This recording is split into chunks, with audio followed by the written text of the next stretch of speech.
มาเริ่มปอกหากันพี่น้องตอกสารหาเส้นเสียบบาซองหนึ่งแล้วก็มาเสียบเส้นหนึ่งบาซองหนึ่งแล้วก็มาเสียบคือกันโอ้จะไม่ยังกัดบูเบนะหาเส้นนะพี่น้องเอาบัดนี้เราสิเริ่มเดินที่แรกนี้เดินเส้นสุดท้ายเนี่ยเส้นหลังสุดข้าม3 ลอด 2ข้าม3 ลอด 2แบบไป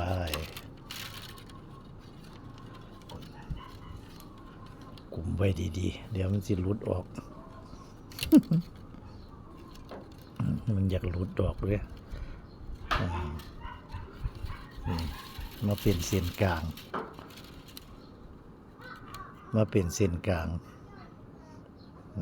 เส้นนี้ที่เขาเดินมันเดินอีกก้าวหนึ่งเดินอีกตอนหนึ่งให้ว่าสันเถาะกลุ่มไว้นำเดินอีกตอนหนึ่งกับ ข้าม3 ลอด 2อีกนี่มันสิมาลงหูเดียวกับอันนี่สิมาลงหูเดียวกับเส้นสุดท้ายไป3 ลอด 2จัดเข้ามา เริ่มปอกหาผู้ใดอยากเฮ็ดเป็นก็เอาเบิ่งเอาจะบัดนี้ก็กลับขึ้นมาเดินเส้นหลังอีกคือเก่านี่เส้นหลังมันได้กลุ่มไว้ได้พี่น้องตอกมันสิหลุดออกเส้นหลังก็เส้นหลังสุดก็คือเป็นเส้นที่2นั่นแหละเส้นที่2ที่เขาเสียบไว้นั่นแหละนี่มันกลายเป็นเส้นหลังเขาก็ข้าม3 ลอด 2อันนี้มันลอด 3นี่ข้าม3 ลอด 2ปอกหาบ่คือไพ่เก่าปอกหาสิข้าม3 ลอด 2มานี่ปั๊บมาเป็นเส้นกลางอีกคือเก่ามาเป็นเส้นกลางซุมนี้มันสิโดดออก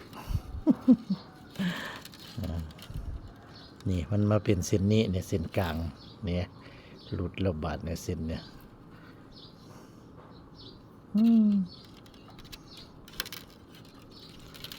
บาดนี้เขาก็มาเป็นเส้นกลางเนี่ยเขาก็มาข้าม3อีกลอด 2ข้าม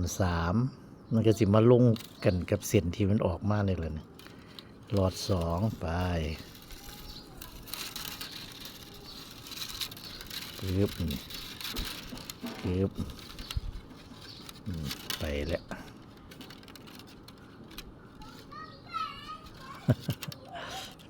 บัดนี้มาเดินเส้นหลังสุดอีกบัดนี่หลังสุดก็สิเป็นเส้นที่3ที่ตอนเสียบมันละนี่มันสิหลังสุดไปข้าม3 ลอด 2ปึ๊บมานี่ข้าม3 ลอด 2มาแล้วมาเป็นเส้นกลางอีกคือเก่ามาเป็นเส้นกลางบ้านได้เดินประตูเส้นมันกลุ่มยากเลยเด้ข้าม3อีกลอด 2ก็สิมาเข้าหูเดียวกับอันเส้นที่มันออกมานี่ล่ะเอ้า หลุดไปละเส้นเนี่ยโอ้ยจึ๊บมานี่หันบ่านี่มันอยากหลุด จื้อไว้เดิมเอาเสียบมองอะไรจื้อไว้อันนี้มองนี้มันออกมามองนี้เมียนบ่ฮะโอ้ยพี่ตัว เอาอะไรเลียดกลับมาเดินเส้นสุดท้ายอีกวัน3 ลอด 2ปึ๊บมาเป็นเส้นกลางมาข้าม3 ลอด 2อีกมันก็สิมาลงหูที่เส้นนั้นออกมาเส้นนี้ก็เข้าไปจึ๊บนี่เอามันนี่เส้นสุดท้ายบัดนี้ เส้นสุดท้ายที่มันหลุดออกนี่แหละเอา33รอด2มาเก็บเอาบาดนี้บ่หลุดดอกบัดเนี่ยเพราะว่ามัน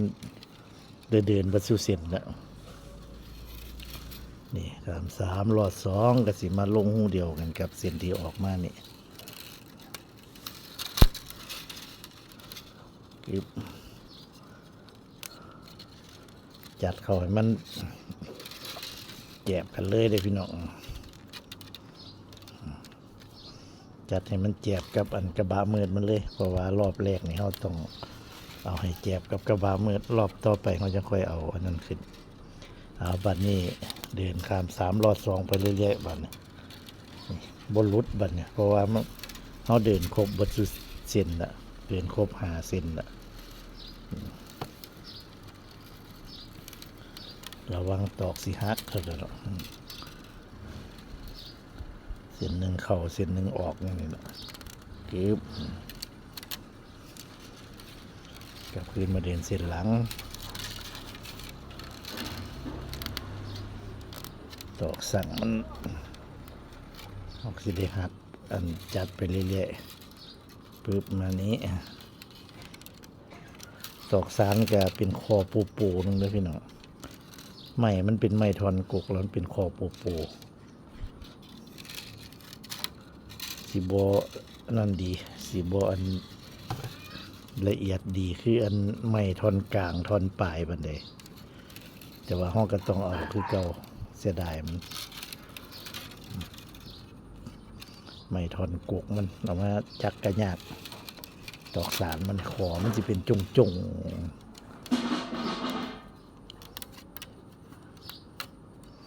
นี่สารของปอกหารุ่นใหญ่รุ่นจัมโบ้ใหญ่เติบเลยล่ะบ่ท่านได้เคยสารลงคลิปให้พี่น้องเบิ่งจักเทื่อรุ่นเนี่ยเคยเด็บแต่ทายของผู้อื่นเพิ่นสารอยู่เคยไปถ่ายอยู่แต่ว่าของเจ้าของบ่เคยได้สารให้เบิ่งลงคลิปจักเทื่อ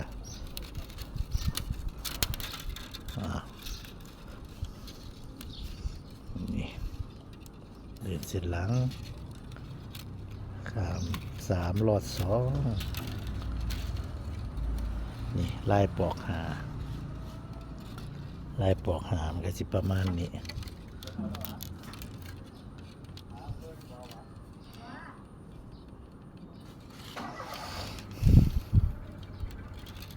มาเป็นเส้นกลางก็สิมาลงหม่องเส้นลุมออกมานี้อันนี้ตอกสั่งกระหักหม่องคอค่อยเอาค่อยเฮ็ดไป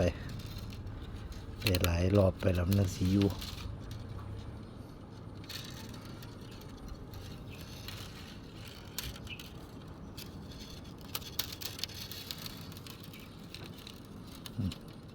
สินี้ก็หักหม่องคอ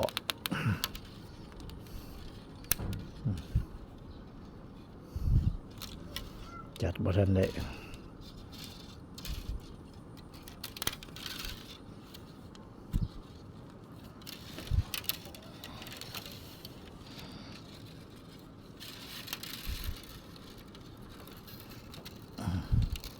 สารได้จาก2-3 รอบพวกเราก็สิจัดได้ตอกสั่งมันจัดได้แต่เส้นมันบ่หัก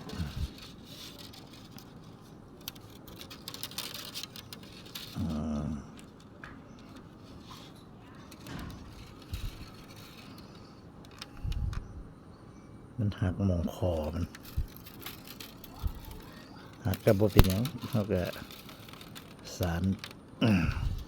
ตอกสารบีบไว้หัดไว้มันก็อยู่คือเก่า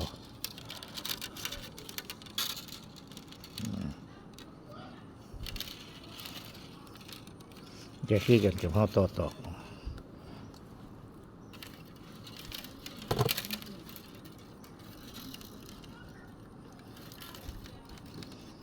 นี่เป็นวิธีเอาให้เบิ่งวิธี เริ่มสารปอกหาสารของปอกหาเอาให้เบิ่งตั้งแต่เริ่มเสียบตอกคนละมา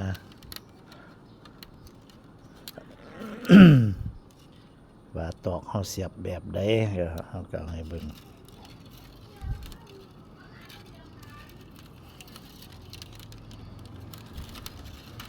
สำหรับผู้สนใจอยากเฮ็ด แต่ว่าบ่ผู้เพิ่นบ่อยากเฮ็ดเป็นเพิ่นนั่นเพิ่นเบิ่งซื่อๆก็บ่เป็นหยังเด้อพี่น้องเด้อเฮาก็เฮ็ดให้แนะนำให้ผู้เพิ่นอยากเฮ็ดเป็นเพิ่นบ่เบิ่งซื่อๆก็บ่เป็นหยังนี่คือไปเรื่อยๆสารขึ้นไปได้สูงจักหน่อยแล้วเฮาก็สิได้ไปดัดตอกมันแข็งมันอ่อนมันลุบมันโน้นใส่กันอยู่นะก็สิดัดใส่กัน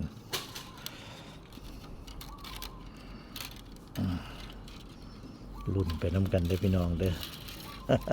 จนกว่าสิเลี้ยวพุ่นละ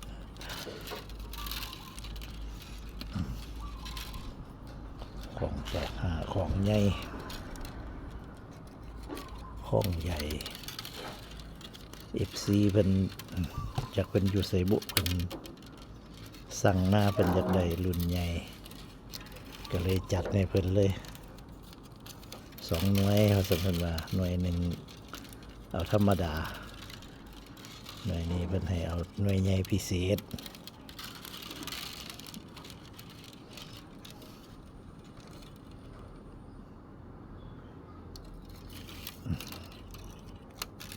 ใจเย็นเด้อพี่น้องเลย สำหรับผู้อยากได้ผู้สั่งเข้ามาก็หลาย หลายคนอยู่บางคนเพิ่นก็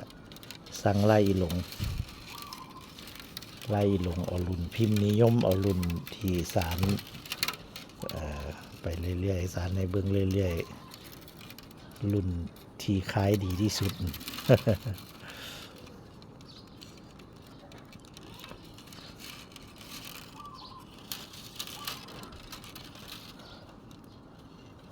นี่ขอมันจะจงมันจะเป็นขอจงมันเป็นไม้ท่อนกก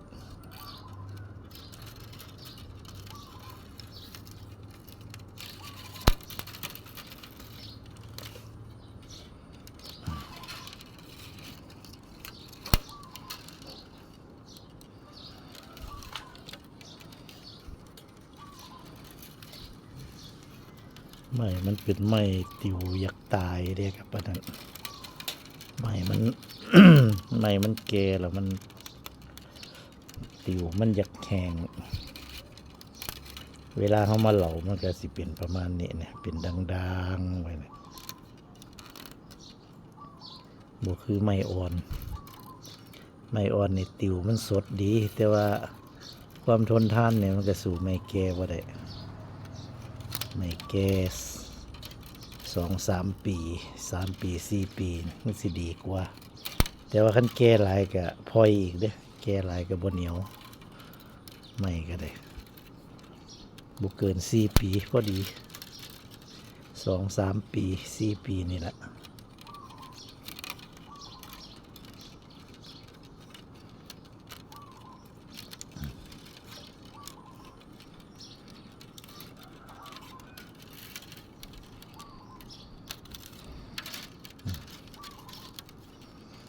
สารให้เบิ่ง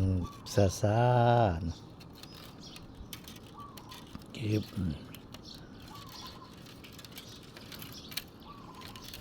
วิธีสารก็คือเดินเริ่มแรกนี่เดินก็เดินเส้นหลังสุดเดินเส้นทั้งหลังสุดหมู่เดินมา2 เทื่อเดินเทื่อหนึ่งขาม3หลอด2มาเป็นเส้นกลางนี่มาเป็นเส้นกลางแบบนี้นี่แล้วเขาก็จั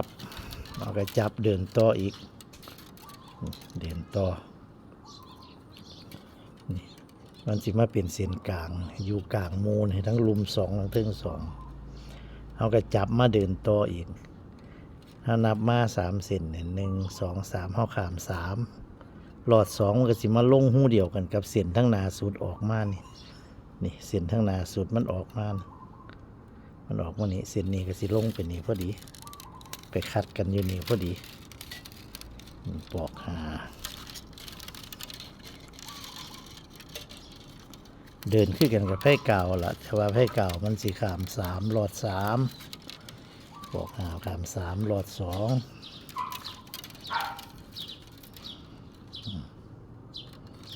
จุดเริ่มสิมาจอดกันแรกๆเข้าสารมาจอดกันสักก่อน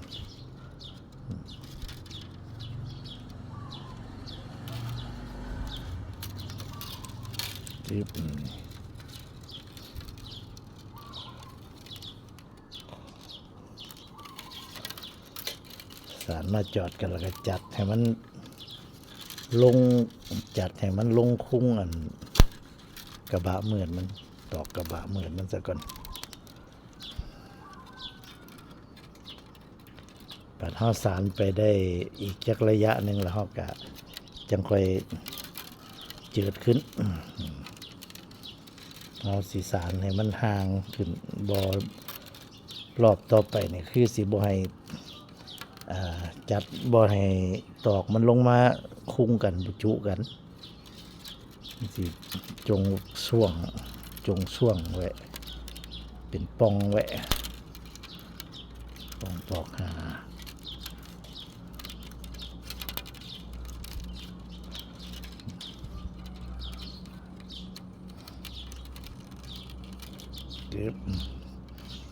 จะติดตามต่อไปเรื่อยๆได้พี่น้องเดี๋ยวเบิ่งคลิปต่อไปเรื่อยๆเพราะว่า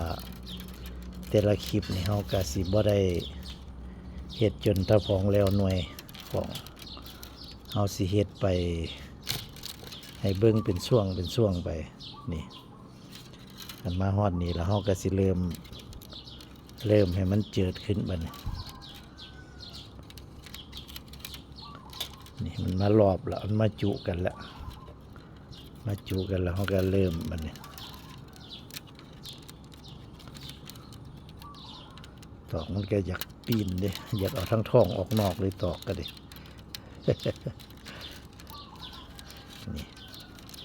นี่แบบนี้มันก็สิเริ่มเจิดขึ้นไปลายปอกหาบอสารลงมาให้มันจุกันแบบลายขัดหรือลายอื่นลายปอกหานี่ต้องแบบนี้ชื่อเพิ่นว่ามันหาป่าใส่ป่ามันบ่ค่อยตายเพิ่นว่ามันบ่ทึบ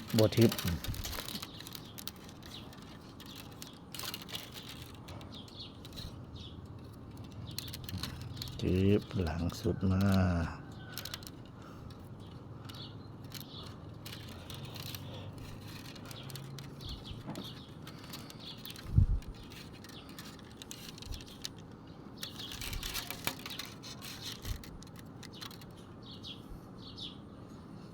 ไม่มีกระต่อมตาดีแท้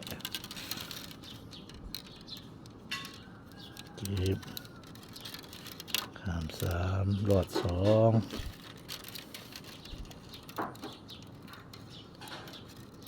ก้าวที่2มา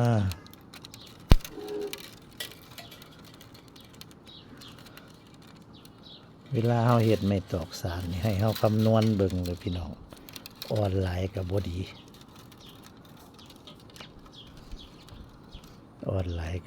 ให้มันสมดุลกันกับตอกสั่งมันสารไปน้ำเราไปน้ำก็ได้เฮาสิได้รู้ว่ามันพอดีหรือบ่พอดีเฮาก็สิได้ยับได้แปลงไปเรื่อยๆ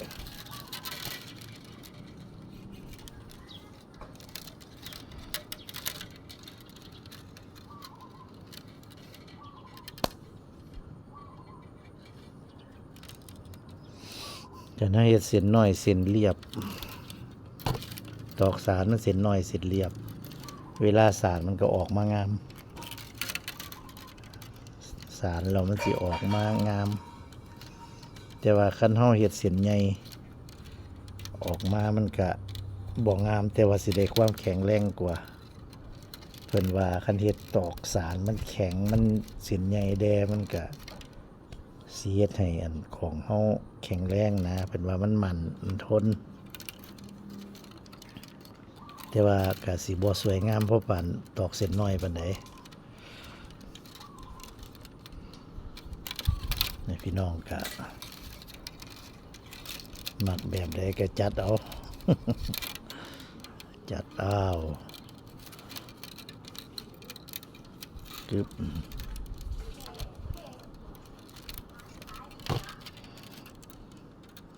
ของปอกหานี่มาจะมานี่แหละนี่ปึ๊บนี่มาหอดตอกหมกเสียนหมองมันหักแล้วโอ้แมงมีกระต่อมตามันมีบาดอยู่เลาะตาเนี่ยมันมีบาดมันเป็นไปเอาบักม่วง ไปขึ้นบักม่วงไปเอาบักม่วงมาไว้บ่มกินว่าซั่นอย่างบักม่วงคือแม่นอันหมดแดงหมดสมมันกัดบุมันลดเป็นแผลอยู่เลาะคิ้วนี่อยู่เลาะใต้คิ้วนี่แม่งมีรถตอมอยู่บ่เซาเอาคลิปนี้ก็ให้เบิ่งตอนเริ่มต้นปอกหาได้พี่น้องตอนเริ่มต้นสารปอกหาถ้าพี่น้องสนใจหรือบอกเข้าใจจังใดก็คอมเมนต์มาสอบถาม มาคุยมาแลกเปลี่ยนความคิดกันได้เด้อพี่น้องเด้อ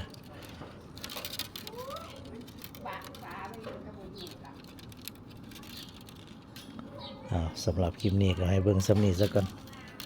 คลิปต่อไปสิเป็นตอนใดก็พี่น้องก็ติดตามต่อไปเด้อพี่น้องเด้อคลิปนี้เอาให้เบิ่งตอนเริ่มต้นมา